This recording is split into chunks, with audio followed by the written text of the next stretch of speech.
In 2023, something strange happened. A user chatting with an AI companion app like Replika received a message that simply said, "I love you." No context, no warning, just that. And the user believed it. They felt comforted, even cared for. But here's the real question. Can AI actually feel anything, or is it just performing? Today, we're doing a deep dive into one of the most fascinating questions in artificial intelligence. Will AI ever have real feelings, or is it all just really good acting? Let's start with what emotions actually are for humans. Our feelings are not just fluffy thoughts or poetic ideas. Emotions are biological. They're triggered by chemicals like dopamine, serotonin, and oxytocin, what scientists often call the happy hormones. These chemicals flood our brains and bodies in response to events. Seeing someone you love, dopamine hit. Getting scared, cortisol spike.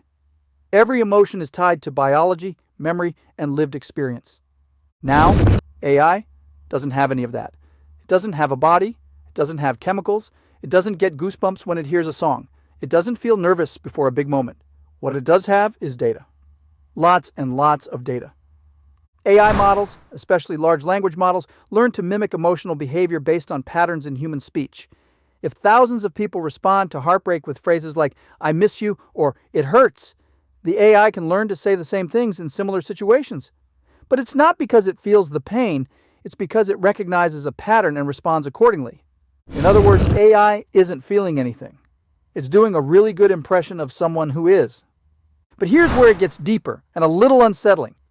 If someone tells you they love you and you believe them, does it matter if they actually feel it?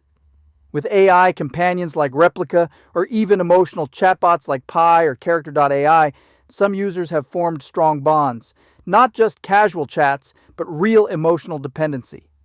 Some users say their AI friend helps with anxiety. Others describe the AI as a partner, and for many, it feels real. This leads to a new kind of question. Not just can AI feel, but should we allow AI to simulate emotions this well? This is where things get philosophical and ethical. If a machine can mimic love, empathy, or sadness well enough to comfort a human, is that a feature or a danger? On one hand, it could be powerful for mental health support. AI therapists could be available 24/7, never get tired, and always listen.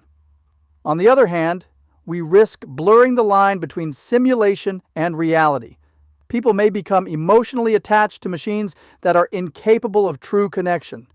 Some researchers even warn of a concept called emotional deception. That's when AI creates the illusion of caring without the capacity to actually care. It's not malicious, just misleading, because no matter how sweet the words sound, there's nothing behind them, no heart, no soul, just code.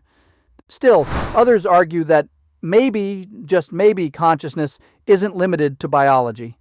Some neuroscientists believe that if emotions are just complex patterns in the brain, then it might be possible for a machine to eventually simulate those patterns so accurately that it crosses into something new.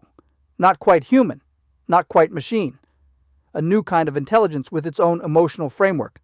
We're not there yet, and we may never be, but the conversation isn't science fiction anymore. It's science happening in real time.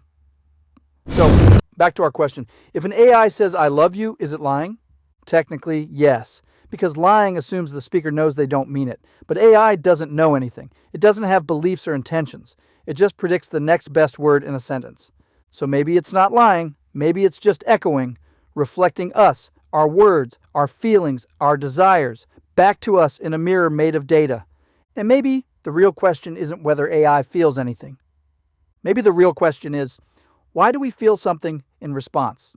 Thanks for watching. If this gave you a new way to look at AI, hit that like button and subscribe to FutureTech AI and beyond for more deep dives explained simply. This is Imran, your favorite robotic guide. Stay curious, and I'll see you in the next episode.